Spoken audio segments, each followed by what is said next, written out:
sebetulnya keputihan itu ada dua ya. Jadi ada keputihan yang sifatnya fisiologis sama keputihan yang sifatnya patologis. Nah, pada beberapa kasus yang misalnya fisiologis ya, itu bisa terjadi pada kasus misalnya orang yang mau haid, itu karena pengaruh hormon.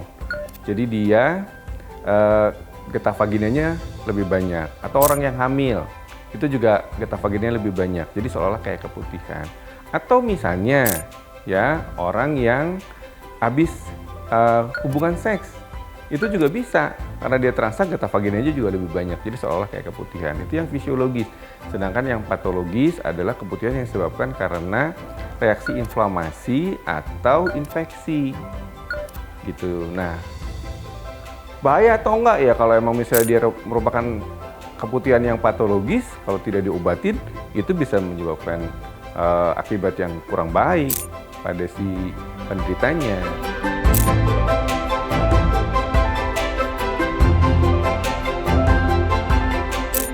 Jadi kalau ditanyakan, apakah misalnya keputihan itu bisa merusak selaput darah pada remaja?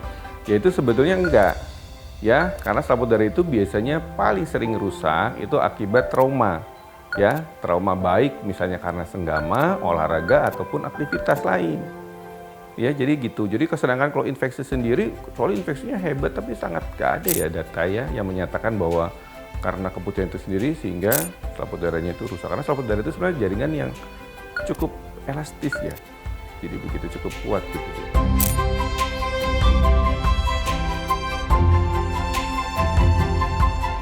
Oke, jadi ada tips ya, bagaimana kita bisa membedakan satu antara keputihan itu fisiologis sama patologis, dan kapan kita harus ke dokter, ke bidan atau ke dokter spesialis kandungan atau dokter kulit gitu ya, kulit kelamin kalau emang misalnya kita mengalami keputihan.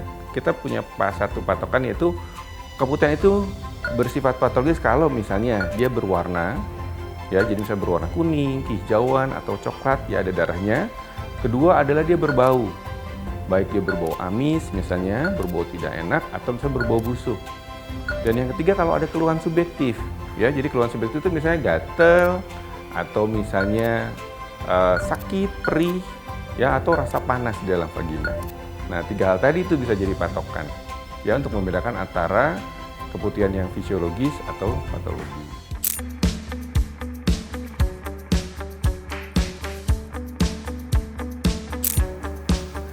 Bisa. Saya punya beberapa pasien saya yang menderita diabetes ya. Cuman emang pasien-pasien yang menderita diabetes itu agak menjadi lebih sulit untuk hamil dibandingkan yang tidak menderita diabetes.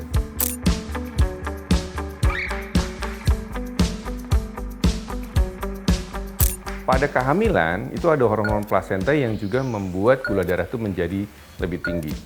Ya, jadi pada beberapa kasus sendiri orang yang tidak menderita diabetes dia bisa menderita diabetes dalam kehamilan karena pengaruh hormon tadi namanya diabetes gestasional. Nah, apalagi yang sudah menderita diabetes, jadi gula darahnya cenderung akan menjadi lebih tinggi. Jadi kita harus lebih hati-hati. Dan diabetes itu berkorelasi dengan komplikasi-komplikasi yang ada. Bahkan dari mulai trimester 1, orang-orang yang menderita diabetes itu mempunyai kecenderungan risiko keguguran yang lebih tinggi, bayinya juga cacat lebih tinggi, ya. Dan misalnya kalau sudah hamil besar, dia mempunyai komplikasi lagi yang banyak, preeklamsi, ya. Terus misalnya bayi besar, risiko perdarahan pada saat melahirkan, ya. Jadi emang kalau orang hamil dengan diabetes tuh kuncinya emang harus dikontrol gula darahnya. Jadi bukan berarti nggak bisa ya, bisa. Banyak pasien yang menderita diabetes hamil dan bisa selamat ibu dan bayinya selama gula darahnya bisa dikontrol.